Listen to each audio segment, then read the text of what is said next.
Hello and welcome. Today we are removing the alternator on my Porsche Boxster. If your alternator goes bad, this is obviously important, but today we're doing it to get to knock sensor 1. If you've been following along, you know that I mistakenly replaced knock sensor 2 in an earlier video.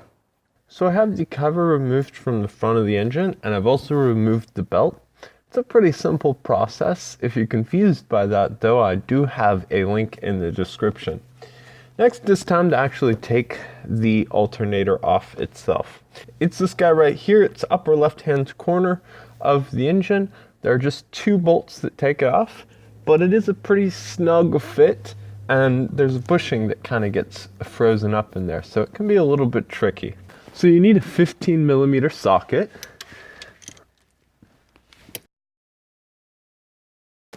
All right. This bolt right here is a different story though. It's still a 15mm socket. Alright, so we're going to loosen that, and then we're going to turn it about 3 turns. 2, 3. And we're going to stop right there. So there's definitely some space right there. Now, the reason that we don't remove this is because it won't actually clear this wall right here, so we can't just pull the bolt out. And also there's a bushing there that just kind of clamps it in place. So instead we'll loosen it, and then we'll pound the crap out of it. And by doing that, that will push that bushing back and release it from that clamp. And then this whole thing stays on here, and we can just lift it out.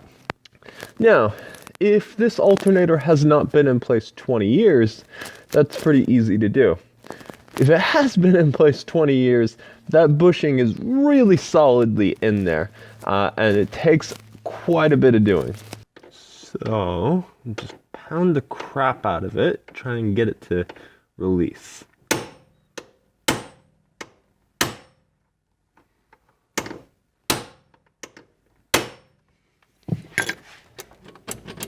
There we go. So it should be nice and loose like that. Now comes the delicate operation of moving it so you can actually get it out. Let's see if we can remove this bolt now. Ah, yes. So now we have the pulley and bolt out of the way. What we're going to do is we're going to rotate this guy counterclockwise. There we go. So now the place where the pulley and bolt are is kind of angled down, and that will allow the clearance to pull it straight out.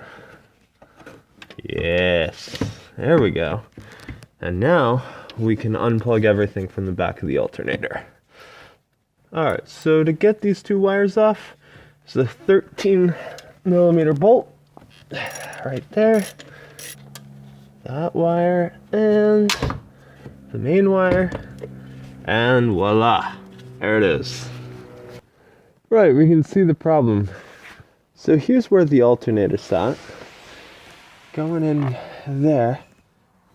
This right here is the knock sensor, and right there you can see the broken wire, clear as anything. Alright, with the alternator off, we can see the problem, and we can get in there and fix the wiring. Since it applies to any electrical connection, I'm going to put a separate video up talking about how I repaired the electrical plug there. Alright, as always, thanks for watching. If you have questions, comments, let me know, and I will see you all around. Keep wrenching, guys. In theory, it's a pretty easy job, but it is a really tight fit to maneuver the alternator out of this space, and I found that this bushing was really rusted into place. I know it looks easy, but it took quite a lot of doing to actually move this bushing out so that it would freely move around. I would recommend some penetrating oil, a light oil or something like that on this bushing. It's kind of hard to get to, but if you can spray some on there, it'd probably be a little bit easier to get this guy out.